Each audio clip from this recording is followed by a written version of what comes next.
સંતુલનની અંદર આપણે બે પ્રકારના સંતુલન વિશે ચર્ચા કરવાની છે. એક છે સમાંગ સંતુલન અને બીજું છે વિસમાંગ સંતુલન. તો પહેલા સમાંગ સંતુલન જે છે એના વિશે વાત કરીએ. સંતુલનથી તમે હવે બધા પરિચિત જ છો, પણ શબ્દ આવ્યો છે સમાંગ સંતુલન. સમાંગ મતલબ એક સરખું, એક રૂપ. અહીંયા તમારે એટલું જ જોવાનું છે કે જો પ્રક્રિયક અને નિપજ એટલે કે પ્રક્રિયામાં ભાગ લેતા દરેક ઘટક જે છે એની અવસ્થા એટલે કે કલા જે છે એ સમાન રહેતી હોય.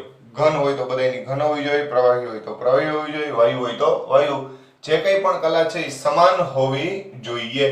તો એવી કલા ધરાવતા જે કોઈ પણ સંતુલનો સ્થપાય એને આપણે સમાંગ સંતુલન કહીએ છીએ. તો સમાંગ સંતુલન જે છે એ બહુ નાનકડો ટોપિક છે. જ્યારે પ્રણાલીમાં બધા જ પ્રક્રિયક અને નિપજો સમાન કલામાં હોય, પ્રક્રિયકો અને નિપજો બે સમાન કલામાં હોવા જોઈએ, તો એવા સંતુલનને આપણે શબ્દ બોલ્યા છીએ સમાંગ સંતુલન. શું બોલ્યા? સમાંગ સંતુલન. દાખલા તરીકે જૂનું જાણીતું આપણું ઉદાહરણ N2 અને H2 પ્રક્રિયા થઈ અને એમોનિયા બનાવે. અહીંયા N2 વાયુ છે, H2 પણ વાયુ છે અને એમોનિયા પણ વાયુ છે. બેલેન્સિંગ માટે આપણે અહીંયા 3 મોલ મૂકીએ છીએ અને અહીંયા 2 મોલ. તો આ બે વચ્ચે જે સંતુલન સ્થપાણું એને આપણે સમાંગ સંતુલન, કેમ કે બધાયની પરિસ્થિતિ ગેસિયસ એટલે કલા જે છે એ વાયુરૂપ કલા છે. ટૂંકમાં પ્રક્રિયકો અને નિપજો જો સમાન કલામાં હોય એટલે કે સમાન અવસ્થામાં હોય તો એવા સંતુલનને આપણે સમાંગ સંતુલન કહીએ છીએ. તો આ એનું ઉદાહરણ થયું. બીજું ઉદાહરણ આપણે લઈ શકીએ એસ્ટરનું જળ વિભાજન CH3COO C2H5. આને કહેવાય ઇથાઇલ એસિટેટ. આનું આપણે જળ વિભાજન કરવું છે. સામાન્ય રીતે આનું જલીય દ્રાવણ લેવામાં આવે એટલે aqueous. આ લિક્વિડ ફોર્મ લઈ આપણે પ્રક્રિયા થશે એટલે ઇથેનોલ CH3CH2OH વત્તા એસિટિક એસિડ આ બંને જલીય દ્રાવણ સ્વરૂપે આપણને પ્રાપ્ત થશે. આ ઇથાઇલ એસિટેટ છે. પ્રક્રિયા થાય એટલે જળ વિભાજનમાં આને H પ્રાપ્ત થાય અને OH પ્રાપ્ત થાય એટલે C2H5OH અને CH3COOH આવી બે નિપજો પ્રાપ્ત થાય. આ બધું જ જે કંઈ પણ ઘટક છે બધાય લિક્વિડ ફોર્મમાં છે. એક્વાયસ એટલે જલીય દ્રાવણ, પણ જલીય દ્રાવણનો મતલબ અવસ્થા એની તમે કલા જોવા જાઓ તો એ હંમેશા કયા સ્વરૂપમાં હોય? લિક્વિડ ફોર્મમાં હોય. એટલે આ બધાને પણ સમાંગ સંતુલન ગણવામાં આવે. આવું જ એક આયનીય સંતુલન, આગળ જતા આપણે આયનીય સંતુલન વિશે પણ ચર્ચા કરશું, પણ આ એક એનું પણ ઉદાહરણ આપ્યું છે. આ આયન +3 ધરાવતો જે કંઈ પણ ઘટક જે છે એનું જલીય દ્રાવણ લીધું છે. એમાં થાયોસાયનાઇડ જે છે એ એડ કર્યો છે એટલે આયન થાયોસાયનાઇડ જે છે એનું સંકીર્ણ છે પ્રાપ્ત થાય. તો આ તમામે તમામ જે છે એ બધાય આપણે કીધું એ પ્રમાણે કેવા સંતુલન છે? સમાંગ સંતુલન. હવે મિત્રો આપણે સમાંગ સંતુલનની ચર્ચા કરી, પછી આગળ વાયુરૂપ પ્રણાલી માટે સંતુલન અચળાંક Kp જે છે એનું સૂત્ર તારવવું છે. અત્યાર સુધી Kc ની વાત કરી, હવે વારો આવ્યો Kp. તો Kp શું છે એ સમજીએ આપણે. તો કે ભાઈ જ્યારે મોલર સાંદ્રતા ઉપર આધારિત જે કંઈ પણ સંતુલન અચળાંક જે છે એને આપણે Kc વડે દર્શાવીએ છીએ. C છે એ ત્યાં કોન્સન્ટ્રેશન છે. પણ હવે વાયુરૂપ પ્રક્રિયાઓ જ્યારે પણ હોય ત્યારે વાયુરૂપ પ્રક્રિયાઓ માટે વાયુનું દબાણ છે ને એ સાંદ્રતા જેવી અસર કરે. એટલે હવે સાંદ્રતાના સ્થાને આપણે વાયુનું દબાણ અથવા એનો આંશિક દબાણ જે છે એનો ઉપયોગ કરી અને એના સંતુલન અચળાંક જેને આપણે Kp વડે દર્શાવશું એના વિશે આપણે ચર્ચા કરવી છે. તો વાયુરૂપ ઘટકોને સમાવતી પ્રક્રિયાઓ એમાં વાયુના આંશિક દબાણના આધારે સંતુલન અચળાંક દર્શાવવામાં આવે. જેમ કે આપણને ખબર છે કે ભાઈ આદર્શ વાયુ સમીકરણ જેને આપણે PV = nRT આવું કહીએ છીએ. હવે આમાં P ને કરતા બનાવો તો P = n/v RT થાય. આ જે કંઈ પણ સમીકરણ છે એમાં P છે એ દબાણ છે. સામાન્ય રીતે પાસ્કલ એકમમાં રજૂ કરવામાં આવે. n છે એ વાયુના મોલ છે, વાયુના મોલ. મોલને આપણે મોલ વડે દર્શાવીએ છીએ. V છે તે કદ છે, કદ સામાન્ય રીતે મીટર ઘનની અંદર લેવામાં આવે SI પદ્ધતિ મુજબ. ઓમ સામાન્ય વ્યવહારુ એકમ લીટર છે, પણ આપણે અહીંયા SI પદ્ધતિ મુજબ મીટર ઘન એમાં આપણે દર્શાવીએ છીએ. R છે તે વાયુ અચળાંક છે, વાયુ અચળાંક જેનું મૂલ્ય 0.08314 બાલી પ્રતિ મો કે, એટલે કે વાતાવરણ ઇન્ટુ લીટર પ્રતિ મોલ ઇન્ટુ કેલ્વિન, આવા એકમની અંદર આપણે એને લઈએ છીએ. T જે છે T તે નિરપેક્ષ તાપમાન જે કેલ્વિન માપક્રમમાં લેવામાં આવે. આ તમામ ડેટા જે છે એને આપણે આગળ વધારીએ તો P બરાબર CRT લખી શકીએ, કેમ કે N/V, N એટલે મોલ, V એટલે કદ, મોલ પ્રતિ લીટર અથવા મોલ પ્રતિ ડેસીમીટર ઘન, એનો મતલબ થાય કોન્સન્ટ્રેશન એટલે કે સાંદ્રતા. હવે નિયત તાપમાને વાયુ અચળાંક તો નિયત જ છે, બરાબર, તો શબ્દ બરાબર સમજો. નિયત તાપમાને, ફરીથી બોલું છું, નિયત તાપમાને શું લખી શકાય? P is proportional to C, કેમ કે આ બે તો અચળ છે, અચળને કાઢી નાખીએ તો આપણે proportional લખી શકીએ. એનો મતલબ એમ થયો કે નિયત તાપમાને કોઈ પણ વાયુની સાંદ્રતા એ એના દબાણના સમપ્રમાણમાં હોય છે. તો આ જ વસ્તુ આપણે આમ પણ લખી શકીએ કે P બરાબર વાયુ RT, જ્યાં આ શું છે? આ વાયુની સાંદ્રતા છે. કોની સાંદ્રતા છે? વાયુની. તો P બરાબર વાયુની સાંદ્રતા અને RT, આવી રીતે પણ આ સમીકરણને આપણે રજૂ કરી શકીએ. હવે આ ઉદાહરણ જે છે એની અંદર આપણે એની સમજૂતી લેવા જઈએ તો H2 I2 tends to 2HI. આપણે અહીંયા જોયું કે ભાઈ દબાણ જે છે એ વાયુની સાંદ્રતાના સમપ્રમાણમાં છે, આપણે એવું કીધું, કેમ કે P બરાબર CRT. આ સૂત્રનો ઉપયોગ કરી અને આપણે એક ઉદાહરણ જે છે એના દ્વારા Kp અને Kc જે છે એનો સંબંધ જે છે આપણે રજૂ કરીએ. તો H2 I2 tends to 2HI, આ સમીકરણ જે છે એને આપણે Kc અને Kp બેયના સ્વરૂપમાં દર્શાવીએ. આ સમીકરણ માટે તમે જાણો છો એ પ્રમાણે કે ભાઈ અહીંયા Kc લખવો હોય તો આપણે જાણીએ છીએ કે ભાઈ HI ની સાંદ્રતાનો વર્ગ છેદમાં H2 ની સાંદ્રતા અને I2 ની સાંદ્રતા, આવી રીતે દર્શાવાય.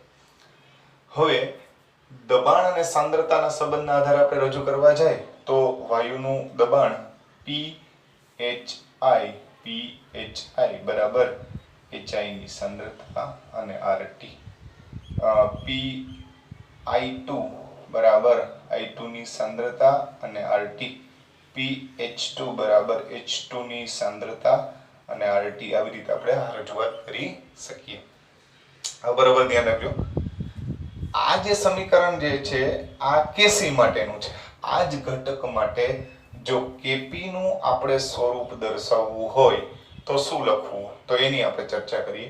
તો Kp બરાબર પાર્શિયલ પ્રેશર ઓફ HI એનો સ્ક્વેર.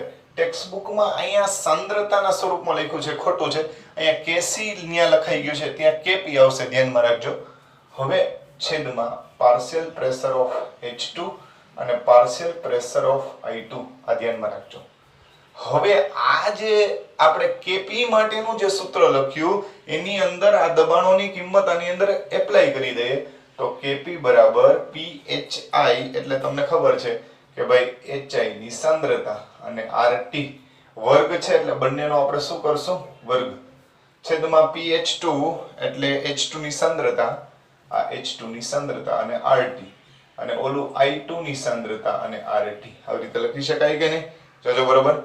હવે આ RT નો સ્ક્વેર અને આ બંને RT આપણે ઉડાડી દઈએ તો Kp બરાબર HI ની સાંદ્રતાનો વર્ગ છેદમાં H2 અને I2 ની સાંદ્રતા, આવું સાબિત થાય કે નહીં? તો આ તો સૂત્ર ખરેખર જોવો જોઈએ, અહીંયા Kc નું જ છે, એટલે આ જે સમીકરણ આપણે જોયું ને ભાઈ કે એના માટે Kp બરાબર Kc સાબિત થયું. પણ દરેક વખતે આ પ્રકારની ઘટના થાય એવું જરૂરી નથી. હવે આપણે એક બીજું ઉદાહરણ જોઈએ જેની અંદર કેપી અને કેસી બે સમાન ન હોય એવું આપણે ઉદાહરણ લઈએ. જેમ કે આપણું એમોનિયાની પ્રક્રિયા વાળું આપણે ઉદાહરણ જે છે એની આપણે રજૂઆત કરીએ તો એમોનિયા જે છે એના માટેની આપણે હવે વિગત જે છે એ ભણવી છે.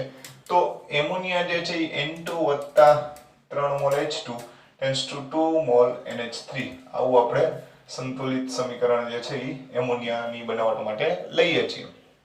હવે આનો મારે કેસી લખવો હોય તો તમને ખબર જ છે કેસી બરાબર એમોનિયા જે છે એનો વર્ગ, સાંદ્રતા ઓફ એમોનિયાનો વર્ગ છેદમાં N2 ની સાંદ્રતા અને H2 ની સાંદ્રતાનો ઘન આવું થાય. હવે અગાઉ જે વાત કરી એ જ પ્રમાણે કે ભાઈ Kp લખવો હોય તો કે ભાઈ Kp બરાબર PNH3 એનો શું કરવાનો થાય વર્ગ છેદમાં P*2 કે PN2 અને PH2 એનો ઘન. તો આ રીતે આ Kp નું સૂત્ર થયું એટલે દબાણ દર્શાવી દેવાનું એટલે Kp વડે દર્શાવાય. આની અંદર આ કિંમતો જે છે PNH3 એટલે આવું લખી શકીએ કે નહીં ભાઈ સાંદ્રતા ઓફ એમોનિયા અને RT વર્ગ હોય તો બેનો શું કરવાનો થાય વર્ગ છેદમાં PN2 એટલે શું થશે N2 ની સાંદ્રતા into RT અને PH2 એટલે સાંદ્રતા કોની થાય ભાઈ H2 ની સાંદ્રતા અને RT આ બેનો શું આવશે ઘન. તો હવે અહીંયા જોવો ਜੀ મિત્રો તો કે ભાઈ આ સમીકરણ જે છે એમાં આમ લખી શકીએ આપણે NH3 ની સાંદ્રતાનો વર્ગ છેદમાં N2 ની સાંદ્રતા અને H2 ની સાંદ્રતાનો ઘન. આ એક વખત RT આ બે વખત અને આમાંથી એક વખત જાય તો into 1/RT જે છે 1/RT એનો સ્ક્વેર બાકી રહે. તો અહીંયા જુઓ જી કેસી નું સૂત્ર તો આટલું જ હતું એટલે અહીંયા Kp બરાબર Kc into RT એની -2 ઘાત એવો જવાબ આવ્યો કે નહીં. તો એનો મતલબ એમ થયો કે દરેક વખતે Kp અને Kc ના મૂલ્ય સમાન હોતા નથી. તો હવે પછીનો આપણો પ્રશ્ન છે Kp અને Kc નો સંબંધ. મિત્રો અહીંયા આપણે Kp અને Kc નો ખરેખર સંબંધ જ જોયો છે પણ ઉદાહરણ દ્વારા જોયા છે. પણ આ પ્રશ્નને આપણે પ્રાધાન્ય એવી રીતે આપ્યું કે ભાઈ Kp શું છે. તો Kp એટલે બીજું કઈ નહીં વાયુરૂપ પ્રક્રિયાઓ માટેનું સંતુલન અચળાંકનું સમીકરણ છે. મહત્વનો પ્રશ્ન આવે છે Kp અને Kc નો સંબંધ. અત્યારે આપણે એવું ભણ્યા કે Kp અને Kc સમાન હોય પણ ખરા અને ન પણ હોય. હવે Kp અને Kc સમાન હોય પણ ખરા અને ન પણ હોય તો એ બે વચ્ચે વાસ્તવમાં કયો સંબંધ આવે એની આપણે રજૂઆત કરીએ. તો Kp અને Kc નો સંબંધ Kp અને Kc નો સંબંધ ચર્ચો. આવો એક સરસ મજાનો પ્રશ્ન આપણે પૂછાઈ શકે. ધ્યાનમાં રાખજો આ સંબંધ આપણે અતિ મહત્વનો છે. જેડબલી નીટ ની અંદર પણ આ પ્રશ્ન આપણને કામ લાગે એવો છે. સૂત્ર અતિ મહત્વનું છે Kp અને Kc. માની લો કે કોઈ એક પ્રક્રિયા વિચારીએ A mall A B mall B tends to C mall C અને D મોલ D. આ બધા આપણે વાયુરૂપ ઘટકો તરીકે વિચારી લઈએ તો સામાન્ય રીતે આપણે આના માટે Kc ની રજૂઆત આવી લખીએ છીએ કે C ઘટકની સાંદ્રતા ચોરસ કૌંસ એટલે સાંદ્રતા એની C ઘાતાંક D ની D ઘાતાંક એની A ઘાતાંક અને B ની B ઘાતાંક. આ જ વસ્તુ માટે આપણે જ્યારે Kp ની રજૂઆત કરતા હોય ત્યારે Kp બરાબર પાર્શિયલ પ્રેશર ઓફ C એટલે C ઘટકનું પાર્શિયલ પ્રેશર એની સ્મોલ c ઘાત into partial pressure of D any small d ઘાત upon partial pressure of A any A ઘાત અને partial pressure of B any B ઘાત. આ Kp નું સૂત્ર થયું. હવે અગાઉ શીખી ગયા એ પ્રમાણે કે Pa બરાબર concentration of A into RT આવું આપણે શીખી ગયા કે નહીં. તો એ જ રીતના બધા ઘટકોની કિંમત જે છે એ કેપી ના સૂત્રમાં આપણે એડ કરી દઈએ. તો કેપી બરાબર અહીંયા પીસી ની સી ઘાત છે તો એની જગ્યાએ આપણે શું લખશું? સાંદ્રતા ઓફ સી ઇન્ટુ આરટી, આ બંનેની સી ઘાત, આવું લખી શકીએ કે નહીં? એ જ રીતના ડી ની સાંદ્રતા એની સ્મોલ ડી ઘાત અને આરટી એની ડી ઘાત અપોન n ઇન્ટુ આરટી એની એ ઘાત બી ઇન્ટુ આરટી એની બી ઘાત.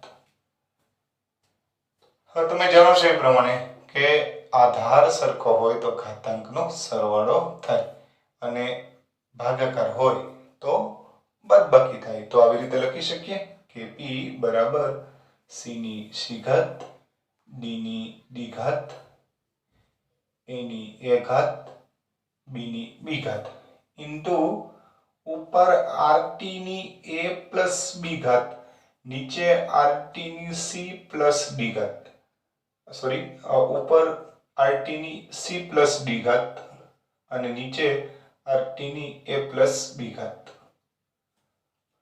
હવે કીધું એ પ્રમાણે કે ભાગાકારમાં આધાર સરખો હોય તો શું કરવાનું થાય? બાદબાકી. એટલે c ની c ઘાત d ની d ઘાત a ની a ઘાત b ની b ઘાત ઇન્ટુ rt ની c plus d minus a plus b. આને આપણે ડેલ્ટા n તરીકે લઈ લઈએ. તો આ છે કેસી નું મૂલ્ય છે, બરોબર ધ્યાન રાખજો. આ શું છે? કેસી. તો લખી શકીએ કે p બરાબર kc ઇન્ટુ rt, આને લખી નાખીએ આપણે ડેલ્ટા ng. તો અહીંયા આપણે આ જે ડેલ્ટા ng છે એનો મીનિંગ શું થાય? તો કે ભાઈ નિપજોના તત્વયોગમિતીય ગુણાંકનો સરવાળો ઓછા પ્રક્રિયકના તત્વયોગમિતીય ગુણાંકનો સરવાળો, અથવા બીજી રીતે એમ કહેવાય કે નિપજોના કુલ મોલ એમાંથી પ્રક્રિયકના કુલ મોલ બાદ કરવાના. તો ડેલ્ટા ng બરાબર નિપજના કુલ મોલ ઓછા પ્રક્રિયકના કુલ મોલ, આવું લખી શકાય. બીજી એક વાત કે અહીંયા દબાણ સામાન્ય રીતે દબાણ 12 એકમમાં રજૂ કરવામાં આવે, કેમ કે અહીંયા r નું મૂલ્ય આપણે 12 એકમમાં દર્શાવીએ છીએ 0.08314. તો અહીંયા દબાણનો એકમ કયો રહેશે? 12. હવે તમને ખબર છે કે 1 બાર બરાબર 10⁵ પાસ્કલ અને 1 પાસ્કલ બરાબર 1 ન્યૂટન પ્રતિ મીટર સ્ક્વેર. તો આ રીતે ટૂંકમાં રજૂઆત કરી શકાય. આ જે છે કેપી અને કેસી નો સંબંધ જે છે એ આપણે રજૂ કરેલો છે. આના આધારિત ઘણા બધા દાખલાઓ છે પણ આપણે ગણી શકીએ. માની લ્યો કે કોઈ એક સાદું ઉદાહરણ લઈએ આપણે. માની લ્યો કે હમણાં જ આપણે કીધું કે આ N2 plus 3 mall H2 tends to 2 mall NH3 આવી પ્રક્રિયા છે. તો આના માટે કેપી અને કેસી નો સંબંધ તમને પૂછ્યો હોય એમસીક્યુ ની અંદર, તો ઈઝીલી તમે એ વસ્તુ દર્શાવી શકો. કેપી બરાબર KC into RT delta NG. Delta NG એટલે નિપજના મોલ. નિપજના મોલ કેટલા છે? 2. પ્રક્રિયકના મોલ કેટલા છે? 3 અને 1 4. તો 2 માંથી 4 તમારે શું કરવાના રહેશે? બાદ. એટલે ઘાત આવશે આરટી ની -2 ઘાત. કેટલી આવશે? -2 ઘાત. તો આવી રીતે તમે કેપી અને કેસી જે છે એમાંથી કોઈ પણ એકનું મૂલ્ય આપ્યું હોય, જો કેપી નું આપ્યું હોય તો કેસી ગણી શકો, જો કેસી નું આપ્યું હોય તો કેપી પણ ગણી શકો. તો આ થયો કેપી અને કેસી નો સંબંધ.